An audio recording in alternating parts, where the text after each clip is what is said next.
Itulah alasan kenapa kebanyakan monster roh tidak memilih menjadi manusia, kecuali Xiao Wu. Saat ini, Xiao Wu harus naik ke level 60 supaya bisa menjadi manusia seutuhnya. Tang San bersama sang ayah berada di bawah air terjun. Di sanalah sang ayah akan melatih bela dirinya agar semakin jauh lebih kuat. 这一晃多年，我们的儿子竟然，阿姨。 Sementara itu, beberapa orang sedang membicarakan masalah Akademi Kuil Roh. Semakin lama semakin semena-mena dan terlihat sangat berambisi untuk menguasai wilayah Douluo. Tiba-tiba, guru besar Akademi Kuil Roh datang ke sana. Tanpa ragu, ia menghabisi mereka semua. 鬼斗罗，你可是武魂殿的长老。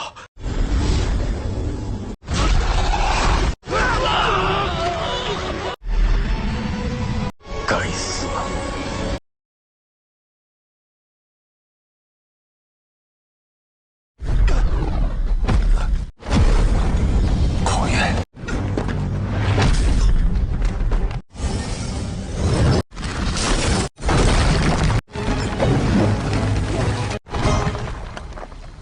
Tang San lalu ditantang bertarung oleh sang ayah untuk melihat seberapa kemampuan bela diri yang dimilikinya saat ini. Tentu saja Tang San tidak sebanding dan berulang kali ia terpelanting karena dipukul oleh ayahnya. Di sana sang ayah meminta ia untuk tidak menahan diri.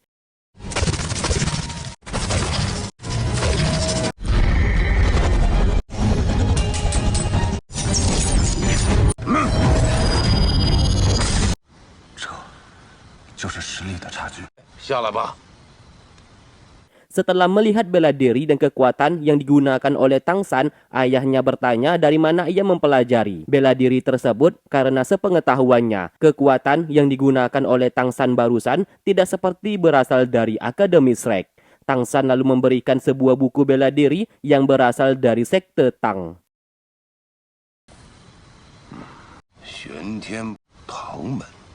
Ia menemukan buku tersebut saat masih kecil di desa roh suci mereka. Sang ayah lalu melihat dan akhirnya mengetahui 8 tombak laba-laba dan mata ungu iblis itu adalah kekuatan yang dipelajari oleh Tang San dari buku tersebut. Namun anehnya di sini, sang ayah tidak pernah mendengar nama sekte Tang di desa roh suci mereka. Tang San menjawab, mungkin saja sekte tersebut sudah musnah sejak dahulu kala. Dan buku itu satu-satunya peninggalan sekte Tang yang tidak sengaja ditemukan olehnya. Secara tidak langsung, Tang San telah menjadi murid dari sekte Tang yang terakhir karena mempelajari semua teknik dari buku tersebut.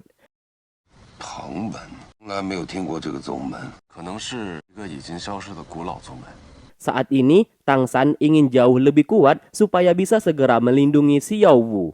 Ia pun mengeluarkan tulang roh hadiah dari kompetisi. Sang ayah lantas bersedia membantunya untuk menyerap tulang roh tersebut karena dapat mempercepat pelatihannya. Dan esok hari mereka akan memulai ritual.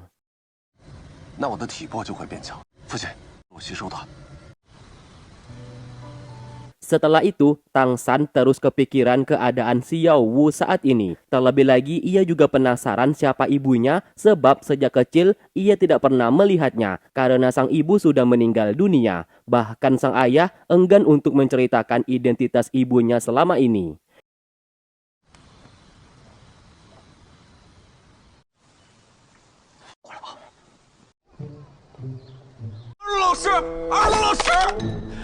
Sementara di Akademi Shrek, ketua akademi dan para guru berusaha membuat Hong Jun untuk segera pergi. Bukan mereka mengusirnya, namun keadaan saat ini sangat berbahaya. Takutnya Bibi Dong datang menyerang dan membahayakan nyawanya. Mengerti akan situasi saat ini, Hong Jun akhirnya memutuskan untuk pergi berkelana di dunia bela diri agar ia bisa berlatih dan jauh lebih kuat.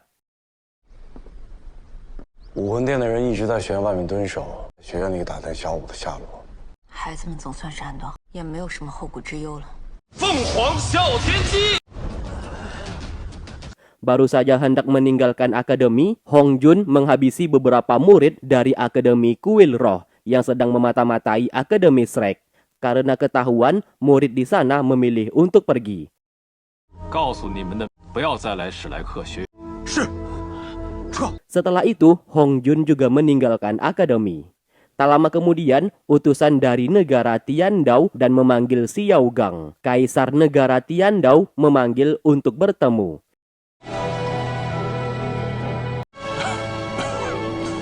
Singkatnya, Xiao Gao bersama Feng Zi, ketua sekte Tujuh Cahaya, datang ke sana. Su Yu, kaisar negara tersebut, memberikan informasi beberapa master roh yang tinggal di wilayah negaranya hilang tanpa jejak dan tidak pernah kembali, seperti diculik. Jumlah korban terus bertambah seiring waktu. Maka dari itu, Su Yu memanggil mereka dalam meminta bantuan Akademi Shrek supaya mencari petunjuk siapa pelaku dalang dibalik penculikan ini.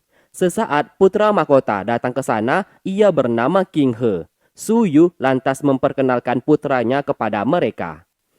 于小刚，久仰大大师啊，今天请你来， Ternyata Su Yu juga berniat menjadikan Xiao Gang sebagai ketua utama Master Roh di negara Tiandao dalam melatih para pemuda di negaranya, sebab diketahui kuil roh saat ini sudah semakin kuat. Apabila terjadi peperangan, setidaknya negara Tiandao memiliki para pemuda bela diri yang hebat. Terlebih lagi, Akademi Shrek begitu terkenal, terutama Tang San, namanya dikenal oleh banyak orang. Putra mahkota King He berkata ia sangat kagum kepada Tang San dan sangat ingin bertemu dengannya. Mendengarkan itu, Xiao Gang akhirnya menyetujui permintaan Kaisar Su Yu. 王大师能天斗打算，领旨谢恩。 Sementara di hutan bintang, Xiao Wu melepaskan monster roh kelinci kecil yang terkena jebakan. Ia pun merasa bingung siapa yang memasang jebakan tersebut di sana. Setelah memeriksa area sekitar, ternyata beberapa murid dari kuil roh berhasil masuk ke hutan bintang. Mereka membunuh beberapa monster roh untuk mengambil cincin roh dalam memperkuat bela diri mereka. 是武魂殿。几百年的垃圾没用。过去看看。走。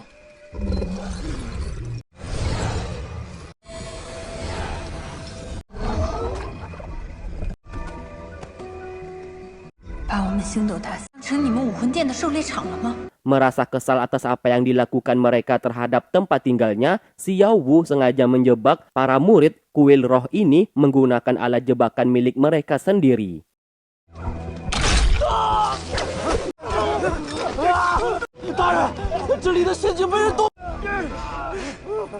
Akhirnya, Tang San sudah siap memulai ritual untuk menyerap tulang roh di sana. Sang ayah berkata, Tang San akan mengalami ilusi dan menguras banyak energinya. Apapun yang terjadi, ia harus bisa bertahan. Jangan sampai terjebak ke dalam ilusi tersebut.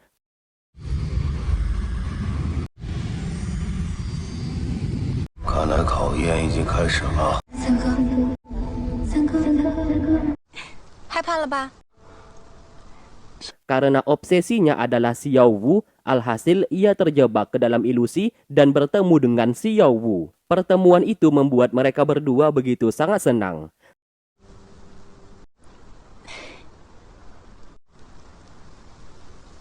Sesaat, Tang San yang mulai terlena akan ilusi tersebut secara perlahan mulai sadar dan merasa ada yang janggal. Ia melihat Xiao Wu tidak menggunakan gelang rumput perak biru. 三哥，你别这样，我害怕。 Di waktu bersamaan, Xiao Wu merasakan kekuatan di tubuh Tang San mulai memudar di gelang miliknya. Ia pun sadar Tang San saat ini dalam bahaya. Tidak ingin terjadi sesuatu hal kepadanya, ia pun memberikan energi kekuatannya ke dalam gelang tersebut yang langsung terhubung ke tubuh Tang San. Alhasil, Tang San sudah sadar saat ini ia terjebak ke dalam dunia ilusi.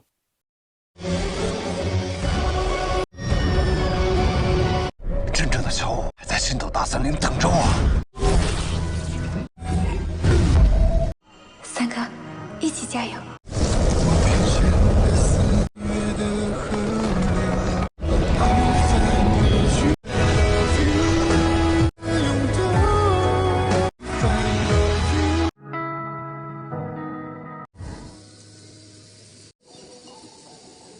这是魂骨的气息。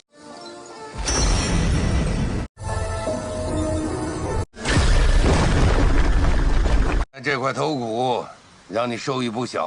我刚才被困在。 Akhirnya, Tangsan keluar dari dunia ilusi dan ia berhasil menyerap tulang roh tersebut menjadi kekuatan miliknya. Sang ayah berkata, alasan ia kenapa bertemu dengan Xiao Wu karena itu adalah salah satu obsesinya saat ini. Tangsan harus bisa melepaskan obsesinya tersebut apabila mau melangkah maju ke depan. Karena terus kepikiran Xiao Wu, Tangsan akan menjadi mudah untuk tidak sabaran dalam menjadi kuat. Padahal untuk menjadi jauh lebih kuat, semuanya butuh proses yang sangat panjang. Tidak ada yang instan di dunia ini. Kesabaran adalah salah satu kuncinya. 谢谢你，父亲，我明白了。人民结果忘掉自信。再有天赋的人也得慢慢来，不能急于修炼。是。 Sementara di kuil roh, Bibi Dong mendapatkan informasi ketujuh sekte besar saat ini sudah bekerja sama dengan negara Tiando dan negara Xingluo. Meski begitu, Bibi Dong tidak takut karena ia yakin kuil roh miliknya begitu sangat kuat. Tugas yang harus mereka lakukan saat ini membuat kekacauan di wilayah Douluo.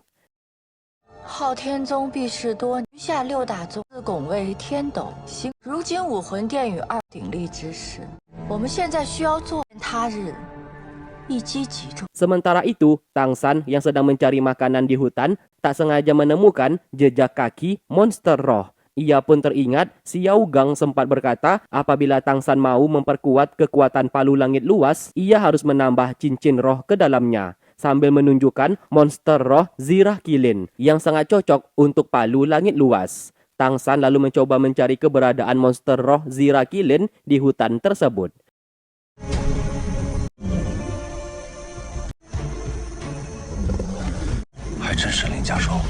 Benar saja, jejak kaki yang ditemukannya barusan berasal dari monster tersebut. Ia pun berencana untuk menghabisinya supaya mendapatkan cincin roh untuk palu langit luas miliknya.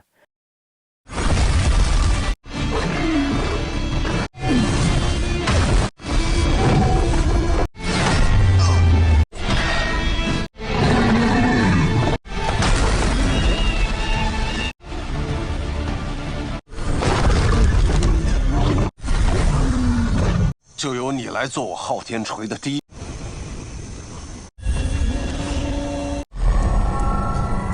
Setelah berhasil menghabisinya, Tangsan mendapatkan cincin roh dan segera ia satukan ke dalam palu langit luas. Siapa sangka ritual itu gagal dilakukan, bahkan menyerang balik dirinya sendiri.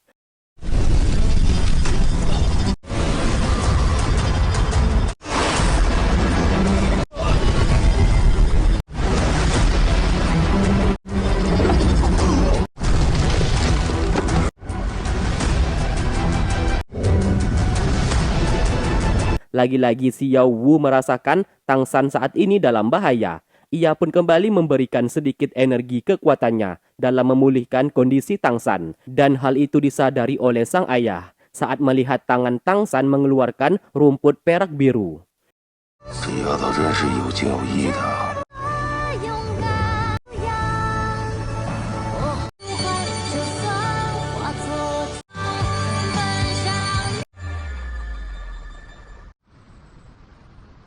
Singkat cerita, setelah ia terbangun, sang ayah sangat marah kepadanya karena ia terlalu terobsesi menjadi jauh lebih kuat dengan cara cepat. Padahal sang ayah pernah berkata, tidak ada yang instan di dunia ini dan semuanya butuh proses. Ia pun memberitahukan di saat Tangsan terluka dan pingsan, Xiao Wu telah memberikan energi kekuatan kepadanya melalui gelang tersebut. Apabila ia terus melakukan hal bodoh, takutnya cepat atau lambat, Tangsan sendirilah yang membuat Xiao Wu meninggal dunia. Alasan kenapa ia tidak bisa menyatukan cincin roh ke dalam palu langit luas itu dikarenakan ia sudah memiliki dua roh bela diri. Apabila memasukkan cincin roh, maka tubuhnya tidak akan bisa bertahan. Yang harus dilakukan saat ini, ia harus berlatih dan memperkuat tubuhnya terlebih dahulu. Setelah mendapatkan omelan dari sang ayah, Tangsan mulai sadar atas kesalahan yang telah dilakukannya. 我知道错了，我不会再鲁莽您做傻事儿了。起来吧，放下执。 Adegan lalu berpindah ke negara Xingluo. Kaisar negara tersebut memanggil Mu Bai bersama Zhu Qing. Mu Bai merupakan putra mahkota negara Xingluo.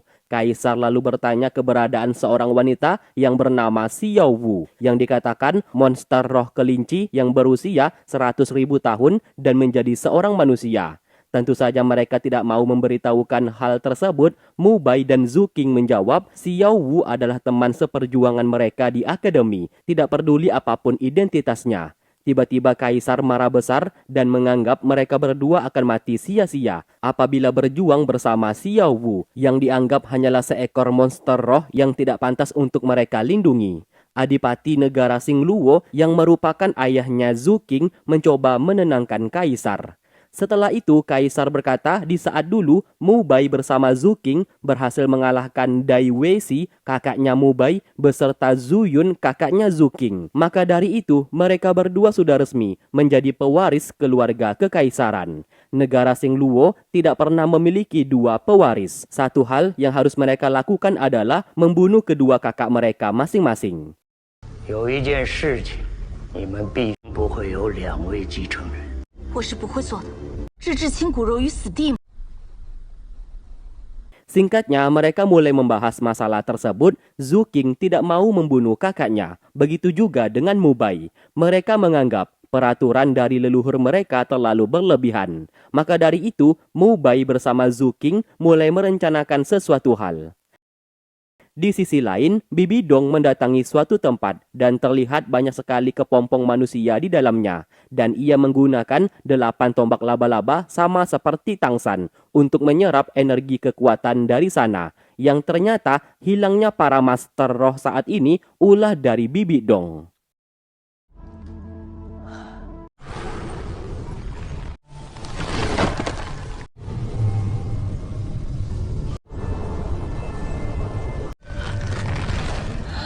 这样的人不配执掌武魂殿，遭外人唾弃。